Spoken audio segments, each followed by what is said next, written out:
Welcome back to Mind Fuel Clips. This is part 2 of The Strangest Secret by Earl Nightingale, one of the most powerful recordings on success ever made. In part 1, Nightingale revealed the secret itself. In part 2, he tells you exactly what to do about it, and what it will cost you.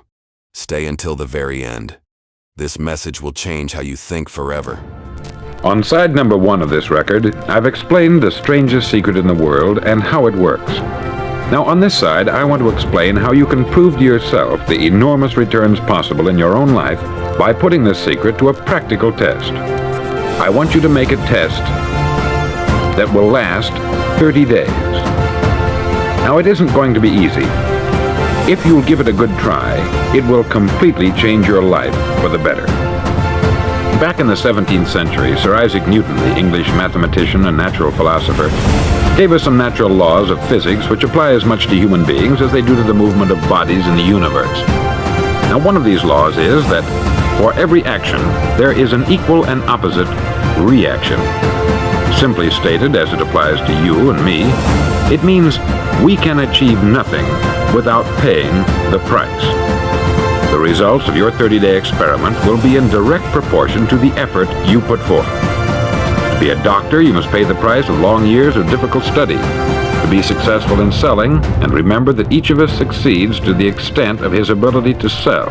Selling our families on our ideas, selling education in schools, selling our children on the advantages of living the good and honest life, selling our associates and employees on the importance of being exceptional people, to, of course, the profession of selling itself.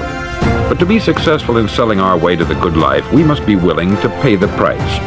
Now, what is that price? Well, it's many things. First, it's understanding emotionally, as well as intellectually, that we literally become what we think about. That we must control our thoughts if we're to control our lives. It's understanding fully that, as ye sow, so shall ye reap. Secondly, it's cutting away all the fetters from the mind and permitting it to soar as it was divinely designed to do. It's the realization that your limitations are self-imposed and that the opportunities for you today are enormous beyond belief. It's rising above narrow-minded pettiness and prejudice. Thirdly, to use all your courage to force yourself to think positively on your own problem, to set a definite and clearly defined goal for yourself, to let your marvelous mind think about your goal from all possible angles, to let your imagination speculate freely upon many different possible solutions, to refuse to believe there are any circumstances sufficiently strong to defeat you in the accomplishment of your purpose, to act promptly and decisively when your course is clear, and to keep constantly aware of the fact that you are, at this moment, standing in the middle of your own acre of diamonds, as Russell Conwell used to point out. Fourth, save at least 10% of what you earn. It's also remembering that no matter what your present job, it has enormous possibilities if you're willing to pay the price. Now let's just go over the important points in the price each of us must pay to achieve the wonderful life that can be ours. It is, of course, worth any price. 1, you will become what you think about. 2, remember the word imagination. Let your mind soar. 3, courage. Concentrate on your goal every day. 4, save 10% of what you earn. And action. Ideas are worthless unless we act on them. Now I'll try to outline the 30-day test I want you to make. Now keep in mind that you have nothing to lose by making this test, and everything you could possibly want to gain. There are 2 things that may be said of everyone. Each of us wants something, and each of us is afraid of something. I want you to write on a card what it is you want more than anything else. It may be more money. Perhaps you'd like to double your income or make a specific amount of money. It may be a beautiful home.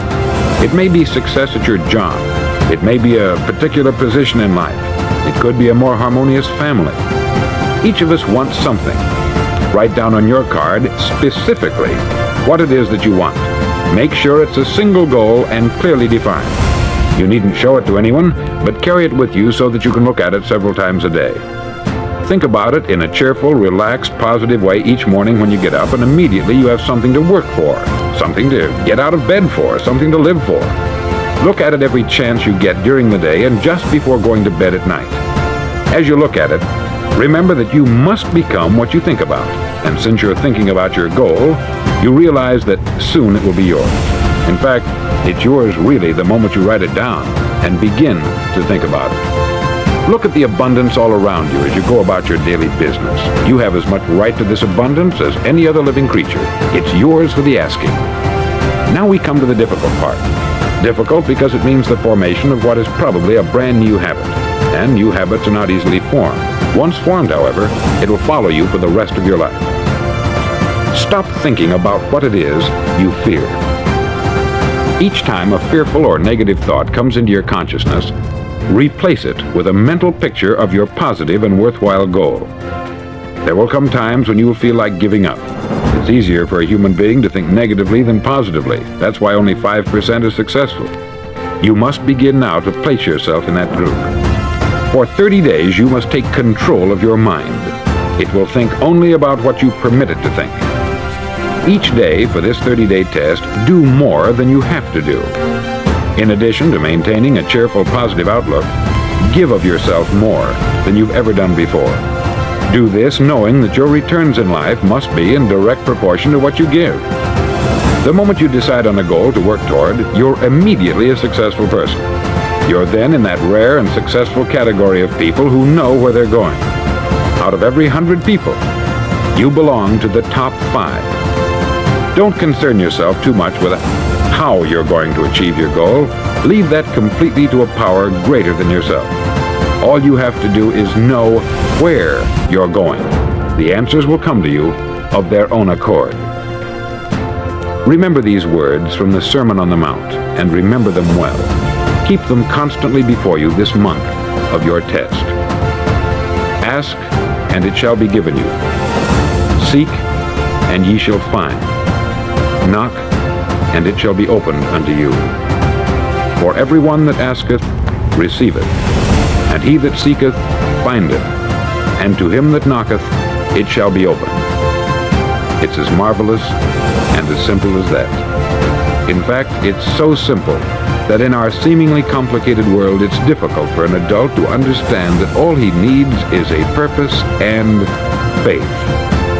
For 30 days, do your best. If you're a salesman, go at it as you've never done before, not in hectic fashion, but with the calm, cheerful assurance that time well spent will give you the abundance in return you deserve and want. If you're a homemaker, devote your 30-day test to complete giving of yourself without thinking about receiving anything in return, and you will be amazed at the difference it makes in your life. No matter what your job, do it as you've never done it before for 30 days. And if you've kept your goal before you every day, you'll wonder and marvel at this new life you've found. Dorothea Brand, outstanding editor and writer, discovered it for herself and tells about it in her fine book, Wake Up and Live. Her entire philosophy is reduced to the words, act as though it were impossible to fail. She made her own test with sincerity and faith, and her entire life was changed to one of overwhelming success. Now you make your test for 30 full days. Don't start your test until you've made up your mind to stick with it. You see, by being persistent, you're demonstrating faith. Persistence is simply another word for faith. If you didn't have faith, you would never persist. If you should fail during your first 30 days, by that I mean suddenly find yourself overwhelmed by negative thoughts, you've got to start over again from that point and go 30 more days. Gradually, your new habit will form until you find yourself one of that wonderful minority to whom virtually nothing is impossible. Don't forget the card. It's vitally important as you begin this new way of living. On one side of the card, write your goal, whatever it may be. On the other side, write the words we've quoted from the Sermon on the Mount. Ask, and it shall be given you. Seek, and ye shall find. Knock, and it shall be opened unto you. In your spare time during your test period, read books that will help you. Inspirational books like the Bible, Dorothea Brand's Wake Up and Live, The Magic of Believing by Claude Bristol, Think and Grow Rich by Napoleon Hill, and other books that instruct and inspire. Nothing great was ever accomplished without inspiration. See that during these crucial first 30 days, your own inspiration is kept at a peak. Above all, don't worry. Worry brings fear, and fear is crippling. The only thing that can cause you to worry during your test is trying to do it all yourself. Know that all you have to do is hold your goal before you. Everything else will take care of itself. Remember also to keep calm and cheerful. Calm and cheerful. Don't let petty things annoy you, get you off course. Now, since making this test is difficult, some may say, well, why should I bother? Well, look at the alternative. No one wants to be a failure.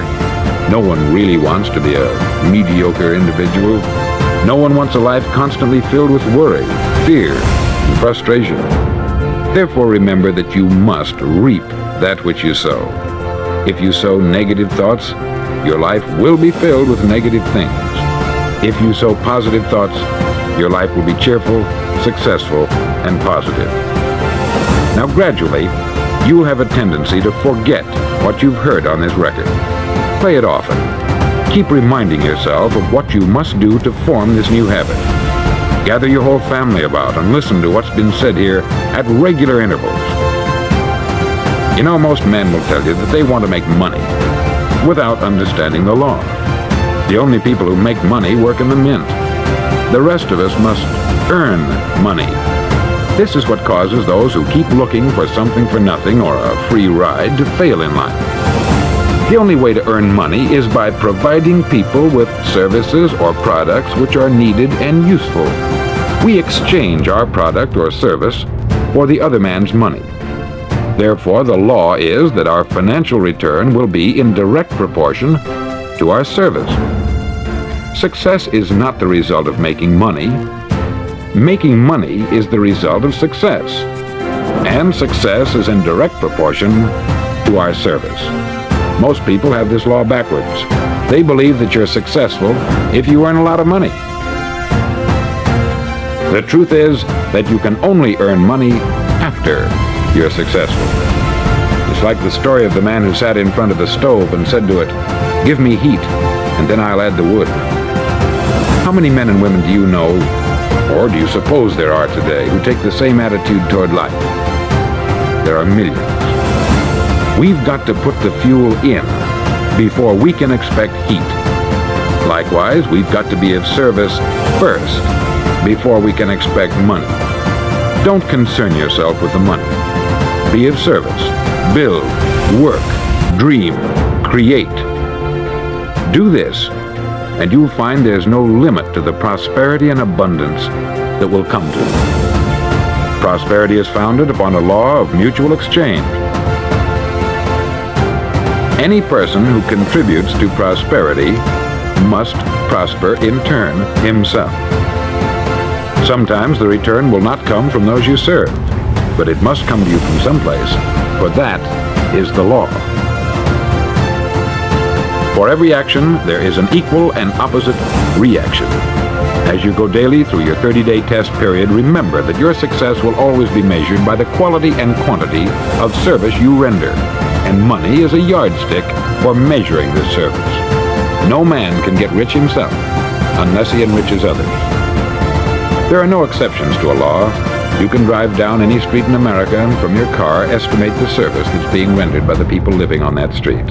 Had you ever thought of this yardstick before? It's interesting. Some, like ministers and priests and other devoted people, measure their returns in the realm of the spiritual, but again, their returns are equal to their service. Once this law is fully understood, any thinking person can tell his own fortune. If he wants more, he must be of more service to those from whom he receives his return. If he wants less, he has only to reduce this service. This is the price you must pay for what you want. If you believe you can enrich yourself by deluding others, you can only end by deluding yourself. It may take some time, but just as surely as you breathe, you'll get back what you put out. Don't don't ever make the mistake of thinking you can avert this. It's impossible. The prisons and the streets where the lonely walk are filled with people who tried to make new laws just for themselves. We may avoid the laws of man, but there are greater laws that cannot be broken. An outstanding medical doctor recently pointed out 6 steps that will help you realize success. 1. Set yourself a definite goal. 2. Quit running yourself down. 3.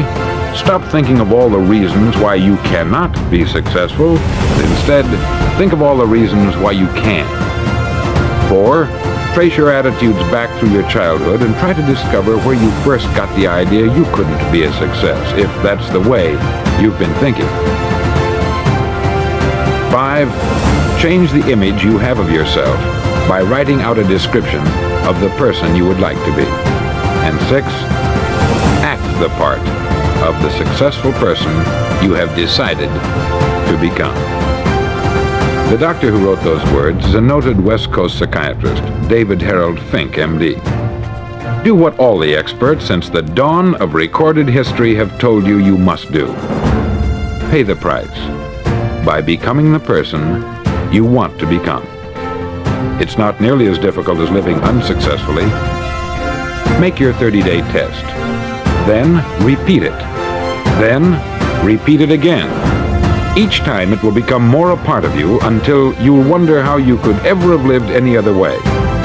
Live this new way, and the floodgates of abundance will open and pour over you more riches than you may have dreamed existed. Money? Yes, lots of it. But what's more important, you'll have peace. You'll be in that wonderful minority who lead calm, cheerful, successful lives. Start today. You have nothing to lose, but you have a life to win. That was Earl Nightingale, one of the greatest minds on success who ever lived. If that message hit you today, subscribe to Mind Fuel Clips right now. We bring you the most powerful speeches and mindset content every single day. Like this video, share it with someone who needs to hear it, and comment below. What is the price you are willing to pay? We read every single comment. A new video drops every single day. See you tomorrow.